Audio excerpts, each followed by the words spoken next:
Welcome to Stitch of Fate. Since we'll be portraying vampires who have left their mortal lives behind, expect there are gonna be bad things that deal with difficult themes and content meant for an adult audience.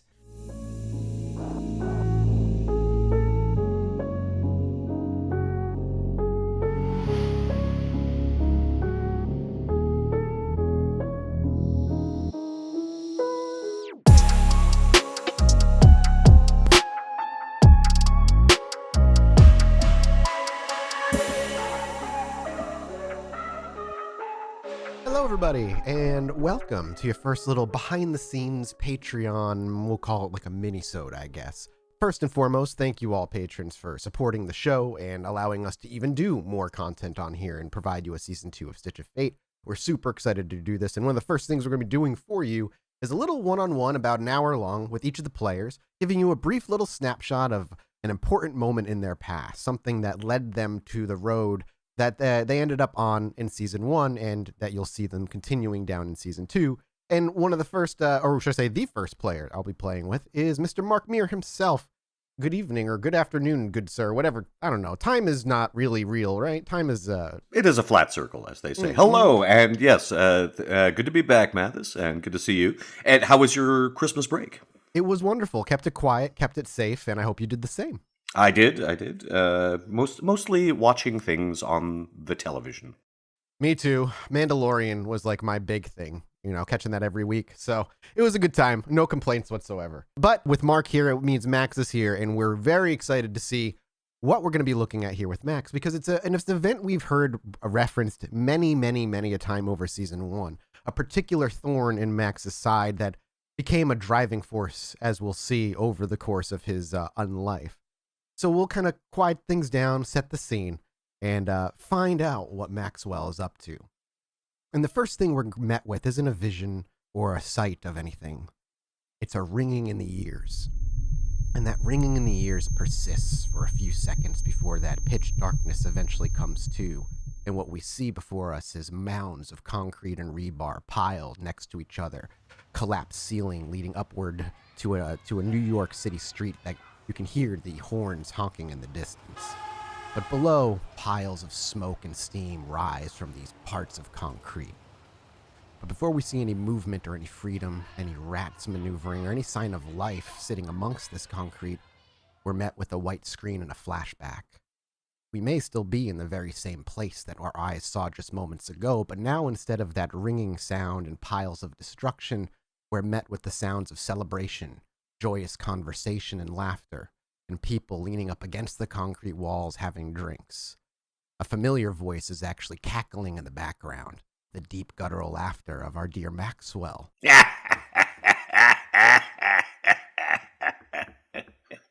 Clearly at the end of a joke he told to a couple of his own ghouls who laugh along with him, not sure out of genuine humor or because they feel like they have to, but it still helps to fill the room with all that laughter.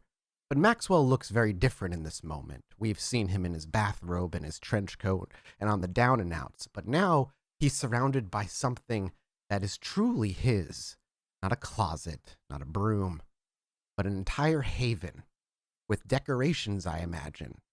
This is a Halloween celebration. Maxwell, what did your haven look like on the final celebration of Halloween that we say Max enjoyed? Right, so this is Halloween night 2010.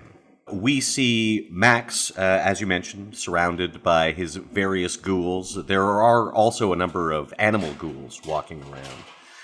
You can see Max himself, as mentioned, he's not wearing what we've seen him wear before. He's actually wearing a Batman costume.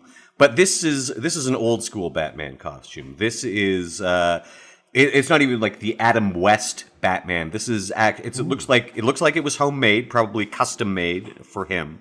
It's the Batman costume from the 1940s radio movie, the serial Batmans, like the early stuff, with the slightly askew bat ears and the very simple bat on the front. But as far as a reproduction of that costume, it is exact. I love it. And of course, Max's actual ears are sticking out from the side of this mask. So the mask has been somewhat customized so it fits on his giant bat head. Does Maxwell's ears almost take the place of where Batman's ears? Yeah, would be? basically, yes. I love it. Yeah. But he's also got, like, at the top of the head, there are, like, the two little points that are sticking up as well. Oh, of course. You gotta keep it real to the costume. Exactly. Max is in the middle of, or just finishing up telling a joke, which he was laughing at his own joke, of course. And he has a large red Solo cup, which is full of blood. You can see that there are Solo cups all over the place, sitting on top of stacks of comics and whatnot. Max is a collector, but he's not so precious about his collection, as we have established. But there is quite a collection. There's long boxes. There are certain framed comic books sitting, hanging on the wall. Also, some pieces of original comic book art stretching all the way back to the Golden Age. In fact, most of the examples of this are from Golden Age comics as well. Can I get, as Maxwell, his laughter kind of finishes echoing outward through his lips, and he kind of gazes around and enjoys just looking at those that he invited to his haven to enjoy and partake in one of his favorite holidays, and gazing upon his collection. Can I get a wits awareness check from Max? Yeah, there it is, with 3 successes. Max, you know those you invited here. You kept it to people that you trust and are pretty much yours and your property exclusively. Your own animal ghouls are traipsing around the area, and you have plenty of ghouls and retainers and contacts that who have served you for over the course of decades that you as well trust. But as you take a look around, over in a room just past one of the concrete doors that you have open, that's kind of serving as an area where you store some of your more useful alcohols when dealing with those who drink it, you actually see what seems to be a figure, a silhouette, dart down the door and off to the left. Not visible long enough where you're able to actually get any detail, but again, as you look around your room and you kind of see everybody around, everybody that should be here, that was allowed to be here, is clearly accounted for. The ghouls looking up to you as they realize your face kind of goes from one of laughter to a more serious one, and the younger male kind of looks up and he's like, well, is something wrong, sir? Is there something I can do? Can I get you something to drink, or maybe one of your comics? No. Who was that? He looks over to his left, and so does the girl that was next to him. And who was what, sir? Hey, you didn't bring any party crashers with you, did you, Jerry? He looks to you with a one raised eyebrow, and as he's plenty of times have heard you ask questions that way, and he gets a little bit of an obvious fear on his face that crawls across. No, why would I do that? I wouldn't want to bring anybody in here that doesn't belong here. Can I get a wits insight check from you? That'll just be a straight wits roll for Max, of course. Hell yeah, perfect. 1. It's not necessarily anything that he does. He though clearly seems afraid. It's what the young woman does that kind of catches you a little bit confused. As you're interrogating this person, she pulls on your arm and just kind of pulls you in the opposite direction. Like, don't worry about it. Let's drink and just have a good time. I'm sure it's nobody, and we can have one of your... And she kind of calls for one of your... what animals would be nearby right now? I would say most likely the infamous albino alligator, Pinky. He's usually guarding the actual main entrance. So this is probably some rats and cats, that sort of thing. She kind of points at gestures over at a huddle of like 3 different rats that are milling about. She's like, why don't you have one of your creatures go investigate and don't stress about it? This is your favorite night of all year. Yeah, if you don't mind, I'm gonna check this out for myself. Max continues towards the source of where he saw this darting shadow. He's passing, of course, not only comic books and comic art, there's also lots of memorabilia, the typical things that one might find in the collection of a nerd who's been collecting for decades and decades. So, of course, there are action figures and things like, character-specific piggy banks and things like that, stuff that you might have only been able to get for a 2-year period in the 1950s, that sort of thing. And much like the comic books, is it haphazardly stacked around, kind of not particularly placed, all these other collectible toys? Or are they on a shelf in some way? I'm curious. To the untrained eye, it might look haphazard, but Max, much like Smog, knows every piece of his collection and exactly where they're supposed to be. I love picturing it like a dragon's hoard. That's perfect. Yes, and unlike a typical occasion, of course, there are Halloween decorations, there are jack-o'-lanterns and various things, but many of which Max carved himself, scattered throughout the area. He seems fairly intent, though he's not that concerned yet at this point. As you pass by and we see the costume, the cape of your costume kind of whipping towards the ground and passing by the camera, and you're approaching the door frame to where you saw the silhouette seem to run down. Once again, there's a clasp, this time much tighter on your arm, as you turn again to see the same young lady throwing her arms around you and actually giving you a hard tug and be like, don't, you're ruining a good time. Your paranoia is getting the better of you, Max. Come on. Besides, it's about that time of the night. And she starts pulling her shirt down, baring her neck and her collarbone at you. Okay, Cindy. I wasn't really paranoid before, but you're really contributing to that right now. What the hell is going on? Nothing. That's what I'm trying to make a point of. You're worrying about nothing. Anytime you've ever gotten nervous, you sent one of your rats and cats off, but now you're going to leave me and Jerry back there to go investigate what? A shadow? I was expecting something more tonight. What the hell is going on here, kid? She gives you a very blank stare. How long? There's a couple beats that pass before any action is taken. Would Max say or do anything? Yeah, Max is actually, his suspicions have been raised. Like, you're acting kind of squirrely tonight, if you don't mind me saying so. Clearly presented with, and her not being subtle about stopping you from going through that doorway and almost a desperate situation. She does freeze for a moment, glancing at you. And then she glances down, her eyes. Can I get a wits awareness one more time, please? See where her eyes dart. I'm looking for you to beat a difficulty of 3. That is a 1, I believe. That is a 1. You did not. You did not. So she is actually going to get a quick attack on you here. Can I get a dexterity athletics check from you? So she rolls a single success in her dex melee check, unfortunately. And you rolled 3 successes on yours.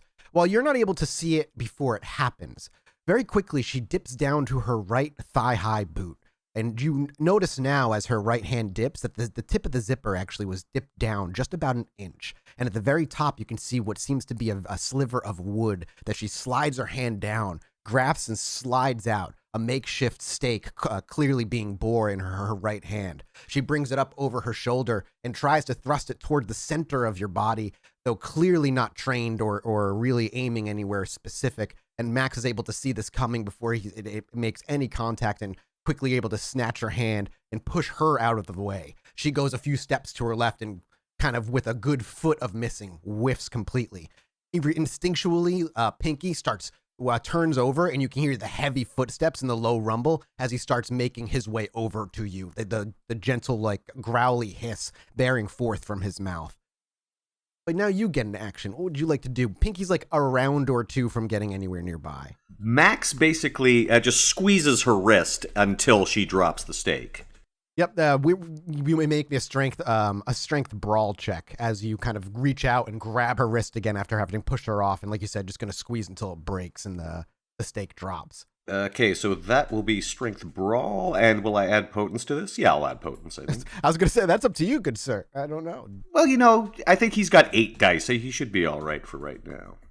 And this is one of his ghouls. Like, he's not, he's still not quite sure what's going on, even with the stake. Yep. And as he does this, he's like, What is this? Some kind of Halloween prank? That's 3 successes, and then you added potence to that, so you're just going to add another, 5 on top? Or what's your potence score? I'm sorry. Potence is 2. Okay, so another 2 on top of that. So you kind of, it doesn't take much.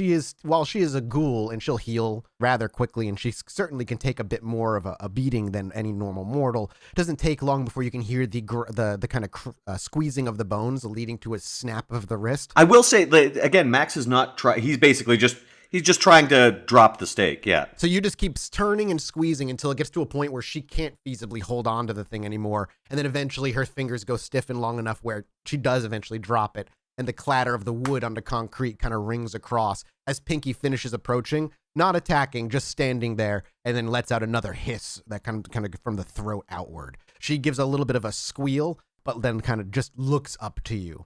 Yeah, what are you, nuts? What's going on here? Her head darts to the left, looking down the hallway, and then back up to you, and then kind of bites her own lip, and then struggles a tiny bit Can I get a wits insight again? I know that's just a wits roll for you, but It's just wits. it's not that high of a difficulty I'm looking for. So we'll see if you maybe get one.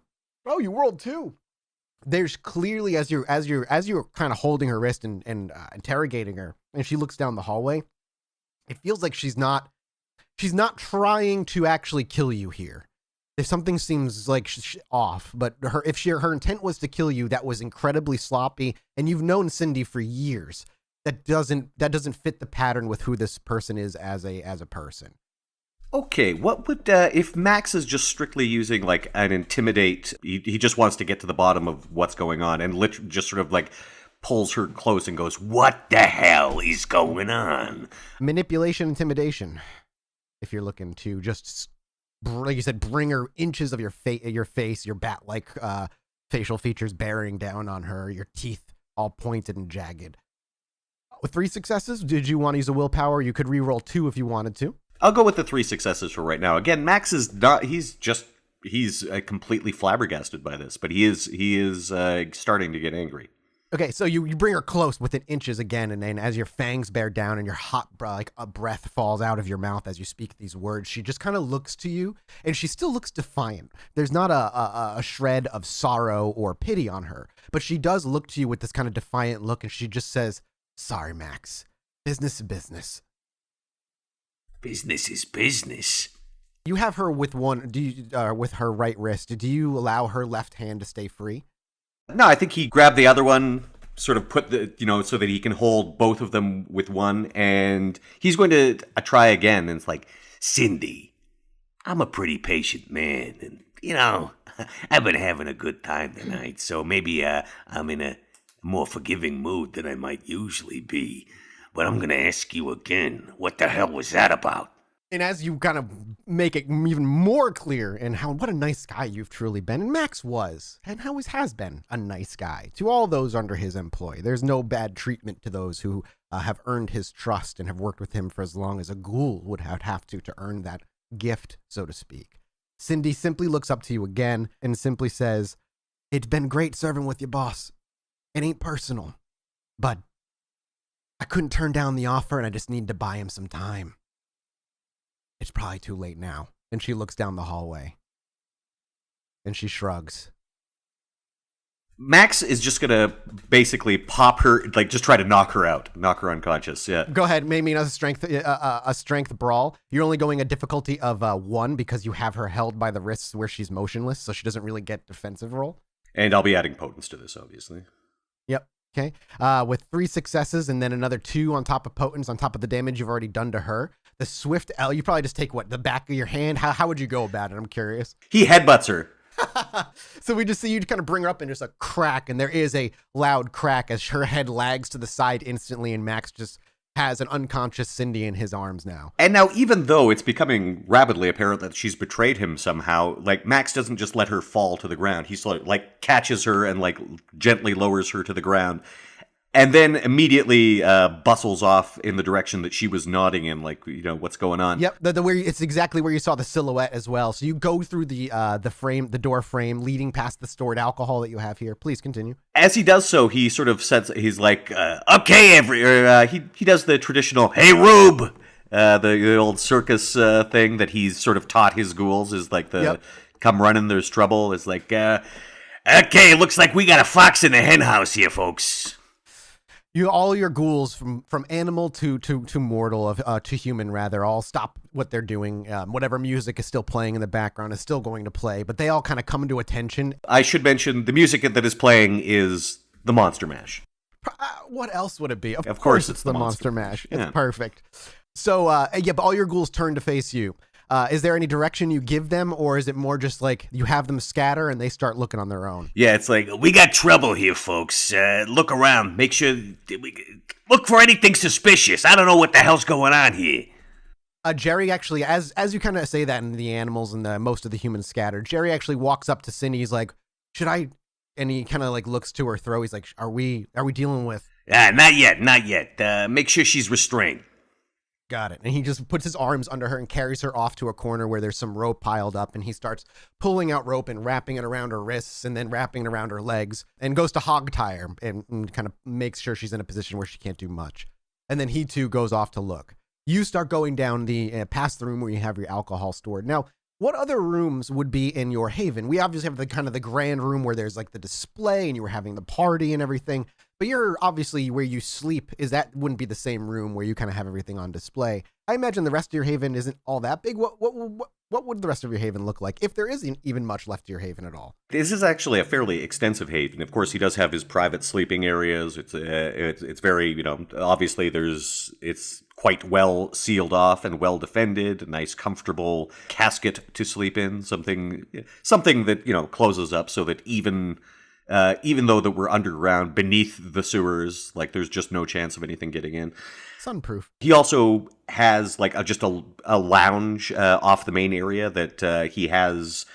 He's quite a movie buff as well. Like as we know, Max is a big fan of pop culture over the decades. So I'd say at this point he still has like a lot of VHS tapes. So there's. I love it. Yeah, there's and he also has reel to reel, like the old style film strips and things like that. And God, he lost so much good stuff. He had quite a bit. It's like any collector would weep at what Max lost in the destruction of his haven. So yeah, there's all manner of audiovisual stuff.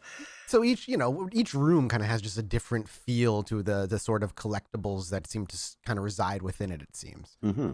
And what we actually find is as he goes through is that as we're passing those reels, that's where the silhouetted figure becomes more clear as they stand very openly in the middle in a pile of these metallic reels kind of leaning up against each other. Some have tape that have scratched on titles, and others seemingly just a magic marker was written on the metal itself where the tape once was.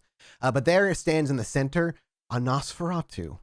Not one that looks like you. One that looks more modern knights. Some that just seem a little bit less monstrous and a little bit more wounded, with a gaping wound off the side of his right cheek where you can see all of his sharp teeth constantly bearing down, and a slight drool comes down the side. You're not entirely sure as you stare at this man who's wearing a white t-shirt and a green and red tie loosely tied towards the center and jean shorts with bare feet. As he looks to you, you're not entirely sure if he's smiling or not, because his face seems to always be stuck in at least some sort of grin. But he doesn't say any words. He simply openly stares at you with his hands outstretched to the side as to say, "Come at me." Well. Happy Halloween, fella. Oh, hi. It's me, Vera. While you're taking a break, take a moment to visit dieharddice.com. Die Hard Dice is a sponsor of this little podcast. They make what we do possible. During checkout, make sure to use the code STITCH-JAN, and you'll get 10% off your entire purchase. And we get a little cut for our own resources. Sounds like we only roll with the best. He takes a deep breath through his teeth, and he just kind of lets out a I have been waiting for you for about 10, 15 seconds now. She did her job well. You're too late, fucko. Okay, pal, I'm gonna have to ask you to leave. Max sort of strides forward. This room that has all the film in it, we do notice that there's some World War II memorabilia in this room as well. Some helmets, various helmets, and like there's even an unexploded shell and some other things like that. And Max sort of reaches over to one shelf and pulls a bayonet forth. Okay, pal. You don't get out of here. This is going up your ass. I try to be polite to guests, but you wasn't invited. He takes a couple steps back as his arms stay outstretched. He's like, "Yeah, it's that easy? I'm out of here then. Have a great night." And he actually does try to walk widely around you. As he goes by, of course, Max grabs him. Yeah, of course. So go ahead and make me a strength brawl check as you go to grapple him. God, man, even with a decent pool, I'm rolling poorly. I only got 2 successes. So you got a minimum of 3, so another 5, negate 2. You're going to grab him. You successfully are able to, as he goes wide. We simply see Max kind of just he's not going to let this guy go. And with a quick few steps, even catching him off guard, thinking maybe there was an air of confidence in your words that had him believe that you were actually going to allow him to pass through, you step into at such a speed that he's unable to react fast enough. And where do you grab him? Are you going for the throat? Are you going for the arms? Yeah, Max sort of like grabs him, like, armbar up by the throat. And then once he gets him into the wall, he just immediately starts pounding on his face. He's going to soften him up a bit before he asks any questions. So we see again, like you said, Max like taking those quick steps. His left forearm goes under this guy's neck, and he gets careened maybe 2.5, 3 feet to the nearest wall. His feet actually coming up underneath him, showing just how strong Max is. And as he collides with the wall, you don't indent the concrete, but a couple of hairline fractures go spiral out from where the main impact was. You may now make me another strength brawl check as you kind of reach your fist up and you begin beating this guy. He's going to get a defensive roll, but it's going to be at a massive penalty. No, he's actually going to do a strength brawl check to try and free himself, but at a penalty. 1 success for me. Oh my God. And that's oh my God. So you rolled, okay. Let's see, 7, 8, 9. You rolled 10 successes with the critical. Okay. 10 successes.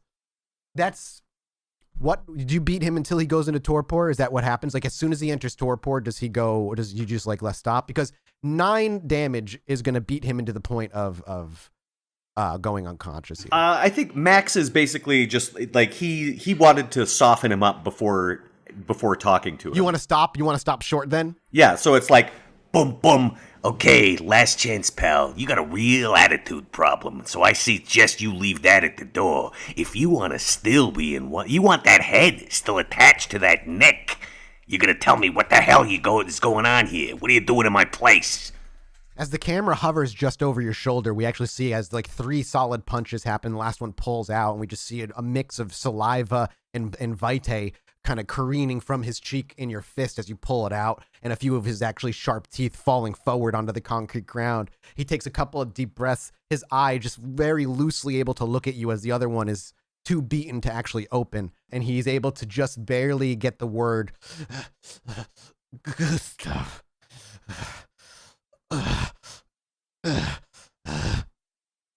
That's it, simply Gustav. As soon as Max hears that Gustav, the rest of those 9 points, or like, however, like yeah, he just finishes him. Do we have a fury frenzy check that we need to make a roll for? Does that hit that kind of barrier for our dear Maxwell? I'd say hearing that word on this night would probably, yeah. And with 4, you actually are able to resist going into a fury frenzy. So you still, it's basically each punch additional that you lay into this guy after hearing that name, you can feel that tightness in your chest. You can feel your veins filling with your vitae and the urge to let it go. The beast is rattling at the cage and it is furious. If he's even remotely connected to Gustav, he deserves to be dusted just like he does. Beyond that, as far as Max knows, at this stage, Gustav has been dead for decades. Yeah, exactly. So okay. As you're kind of like pulling back there, and the beast is rattling, desperately rattling, and it feels like your ribcage to come free. You do remember that the only reason you thought you survived and he didn't is you're better than him. You're better than letting that take over. You're better than being the worst that your kind have to offer. And as you pull back that last punch, and he's clearly in torpor before you, completely bloodied, and his face is unrecognizable, you stop short of dusting this guy. What do you do then with his torpored body kind of just up against the wall? He just sort of grabs it by the scruff and drags it out into the hall. Max looks around the room like, what the hell was he doing in here? Wits awareness, if you take a quick look. If you want to do a longer look, that takes more time. It's a wits investigate, but that does take time, and you don't know how much time you have. Max actually sets up a call. Like, he calls out the name of, because, of course, Max is not good at this sort of thing. He calls one of his more observant ghouls into the room. Sure. Just like, Pete, get in here. There's not much time before you hear the shuffling of feet as Pete he's one of those shuffle walkers. He doesn't actually lift his feet up, and you can hear the as Pete comes in. Hey, what's up? Yeah, sorry. I didn't oh, fuck. And as he like sees the mess of a stump on this guy's head. I just caught this piece of shit skulking around in here. He must have been up to something. I'll start fucking looking around, I guess. Make sure you do. Don't leave any stone unturned, all right? You got it. And without even a hint of hesitation, he starts in one corner and he starts piling things and moving things and looking as best he can. You're going to now and then take this body and drag it out. I drag it out into the main room and basically put up a call to everyone. It's like, Okay, everybody. As far as I can figure, Cindy managed to smuggle this piece of crap into our haven. I don't know if there's anybody else in here, but the party's over as of right now. Okay? Back to work, everybody. You scour this place. Look for anything that looks out of place, all right?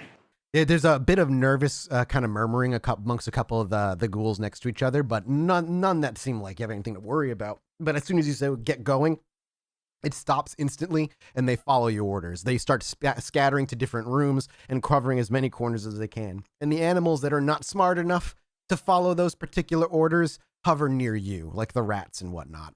They can look, but they can't follow super complicated orders. Max calls Jerry over. Jerry's sort of like his... Jerry, the way, yeah, that kind of tied up Cindy. He makes his way back over, and he looks to you, and he's still in his suit now, slightly undone, his tie loosened and stuff.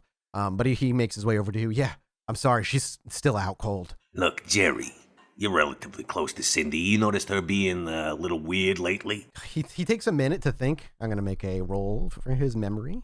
He actually thinks for a minute, and he's like, I didn't think it was weird. But I guess the past few weeks, I mean, we've been going out more, and it's been more on her dime. She seemed to come into a little bit more money recently. I didn't think anything of it. Just thought things were going good for her outside of, in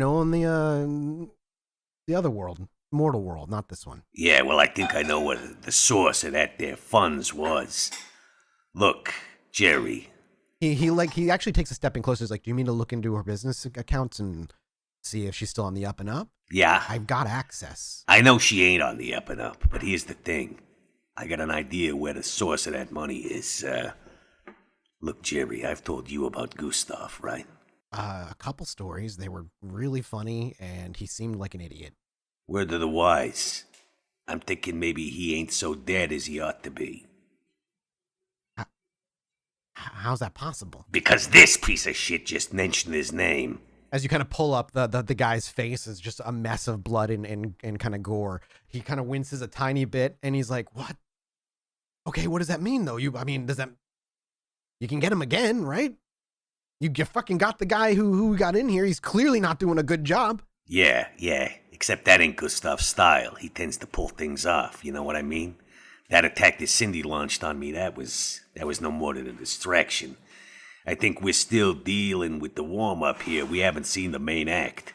Oh, should we get the hell out of here? Should we start getting ready to fight? Is he here? Do you think he's here? He could be. I don't know. Okay, look, everybody on high alert. We may have to ditch this place. I'm going to get my gun. And he just starts scurrying off to where he tends to spend most of his nights when he's sleeping here. Max, having announced that the party's over, he immediately, so he throws the body of this guy off on another couple of ghouls, tells them, obviously he's in torpor, but he's just like, restrain this guy. It's like, I don't know, maybe think about cutting off his arms and legs. And he just basically bustles to, one of the rooms is probably like just his big costume closet or whatnot. So he's stripping off the Batman costume already. He's getting into what would be his business clothes, which is, flak jacket. At this point, probably quite a well-maintained trench coat. And various things, strapping on weapons, getting ready for action. As we see kind of Max in the middle of kind of suiting up like a proper modern day retelling of Batman, like a Christopher Nolan style Batman is kind of the transformation we're seeing here.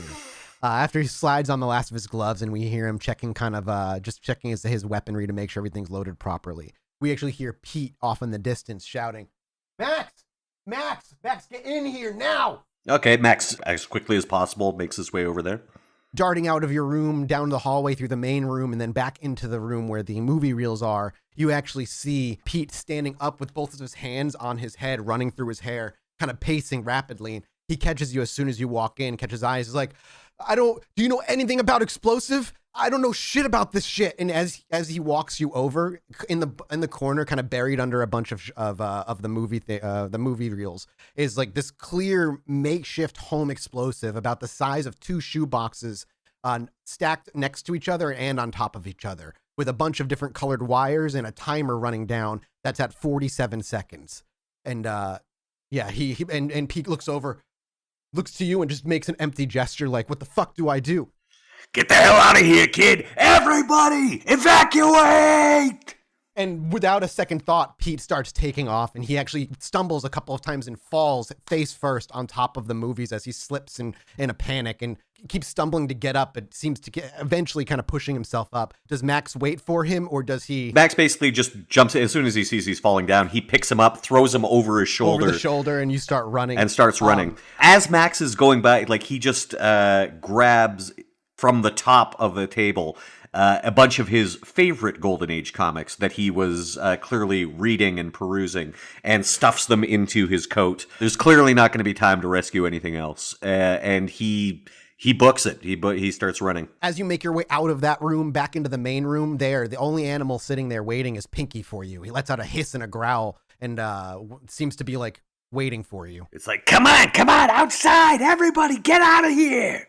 As you lead, he then follows as though he was waiting for you to lead the way first, making sure you got out safe. And you're clambering your way towards the exit of this place as best you can. You're not counting the time, but you know 47 seconds isn't a hell of a lot. As far as you can tell, at least a few people are getting out. There seems to be in the distance a few people with you can hear the sounds of the honking horns in the city above. That means somebody opened. Somebody must have gotten out. Because as you're stepping through the main room into the hallway that leads out, that's when the camera cuts to white and we simply hear the ringing in the ears.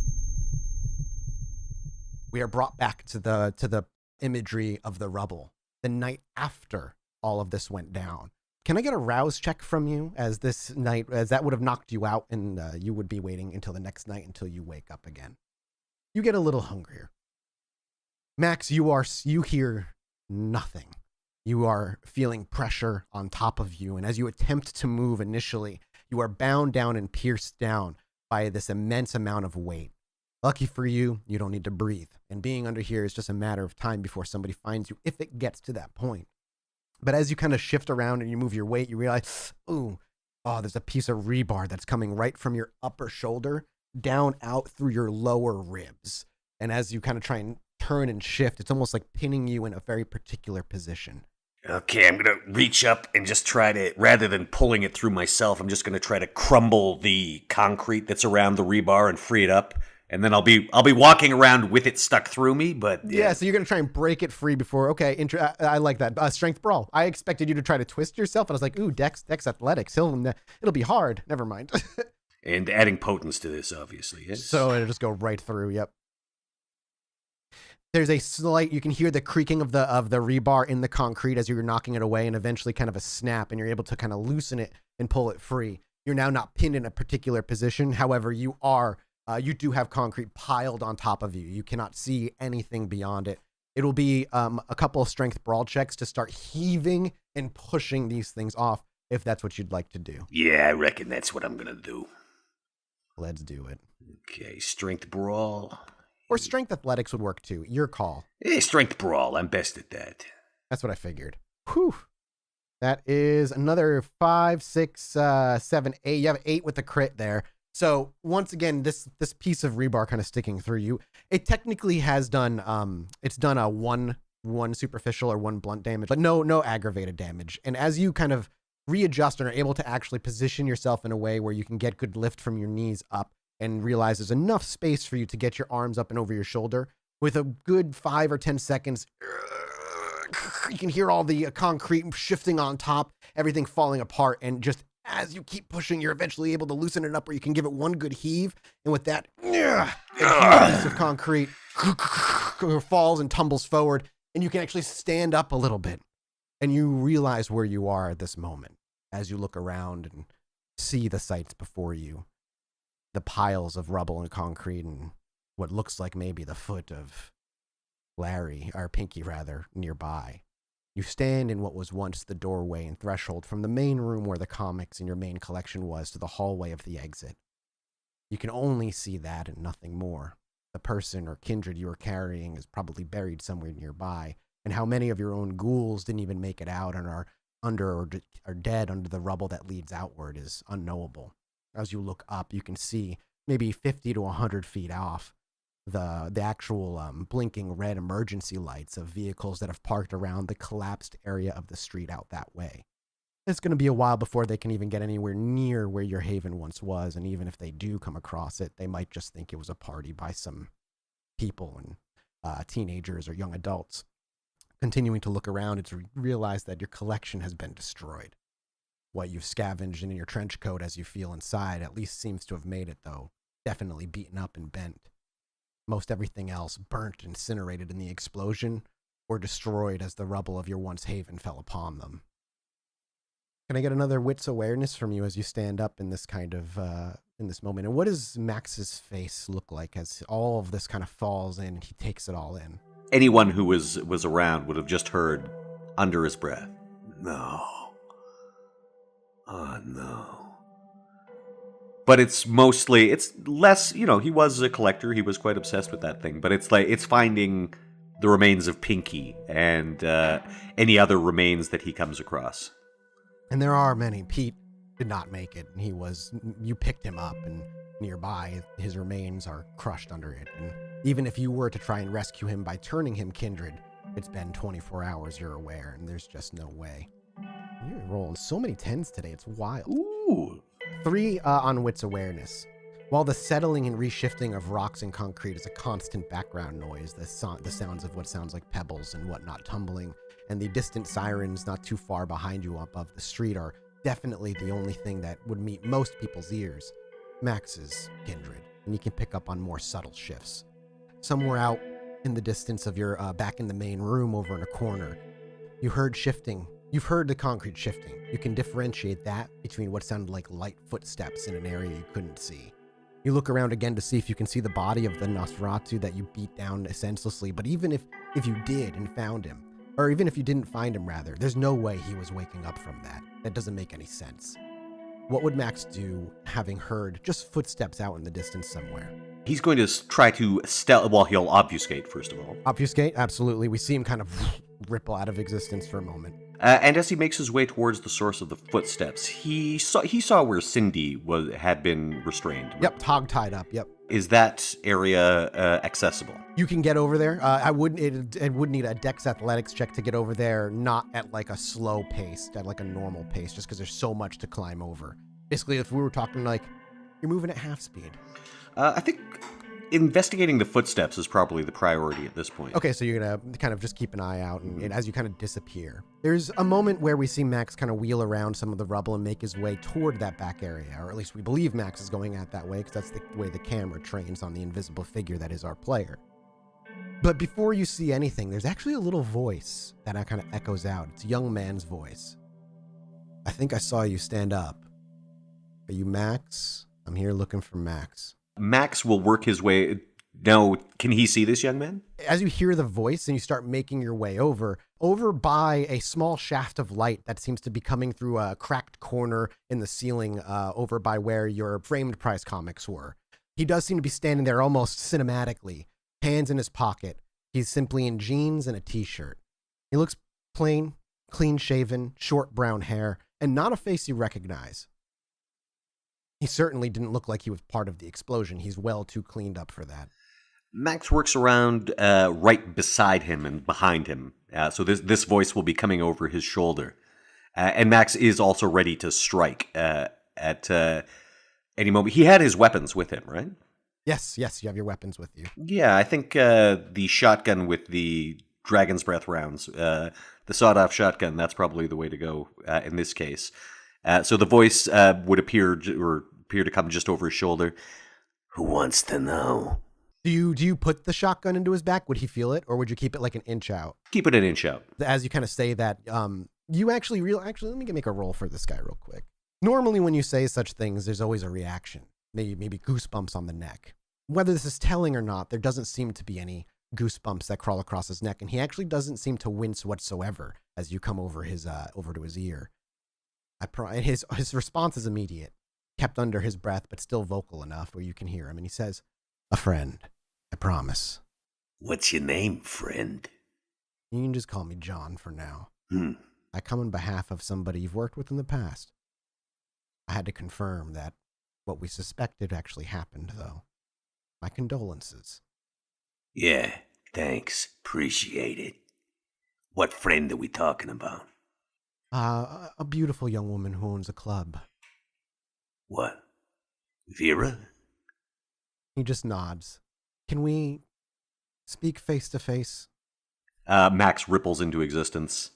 Yeah, sorry about the face. It's the only one I got. He does turn around and there is a notable grimace. And as you actually, as he spins around, you get a good close-up look. He is wearing a little pin on his collar. The symbol cross scepters of a clan, all too familiar to anyone who knows of the Camarilla.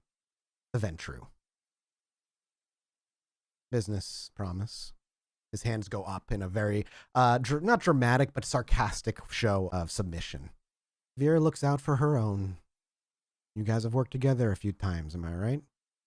Yeah, that's right. What's Vera want? Well, if my and hers assumptions are correct, you have about maybe a few hours before the feds and any law enforcement find their way down here. So staying down here is probably against better judgment for all kindred involved. We can set cleanup, find an excuse, make sure the masquerade is kept. Okay, and to what do I owe this grand favor? Vera ain't like that, though I think she should. It would benefit her. She simply wants to offer help to a friend.